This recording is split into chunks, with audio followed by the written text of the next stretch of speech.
10 वर्षात काय चेंज झालं? तुमचं AI आलेले, कंटेंट आलेले, तुमचे टूल्स आलेले. दर आठवड्याला 2-4 AIचे टूल्स येतात. करेक्ट. आणि माझ्या स्वतःच्या डिक्शनरीमध्ये आज 500 टूल्स आहेत. त्याच्यातले मी 400 तरी ॲक्च्युअली काम करून बघितलेले. ओके. आता तुम्हाला 400 टूल्सचा AIचा डेटा माझ्याकडे आहे.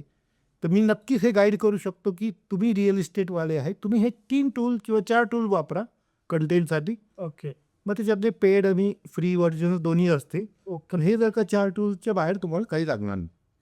हे मी कॉन्फिडेंटली सांगू शकतो, कारण मी स्वतः ते इव्हॅल्युएट केलेले आहेत. ओके. ओके. तर ते 4 टूल्सचं जर का मी त्यांना ट्रेनिंग देऊ शकलो, मी इंडिपेंडंट बनवू शकलो, त्यांना कशाला एजन्सी ओनरकडे जायचं आहे? ओके. ओके. हां, आता राहिला ऑपरेशनचा पार्ट, की हा माझा व्हिडिओ VSL आपण ज्याला म्हणतो, व्हिडिओ सेल्स लेटर, हां. हे माझं रेडी आहे. आणि हे मला Facebookवर ॲडव्हर्टाईजला टाकलेलं आहे. तर तुम्हाला कोणी ChatGPTपासून किंवा Googleपासून कितीतरी वेज आहेत ते तुम्हाला सांगायला. त्याच्यासाठी तुम्हाला एजन्सी ओनर्सकडे कशाला जावं लागतं?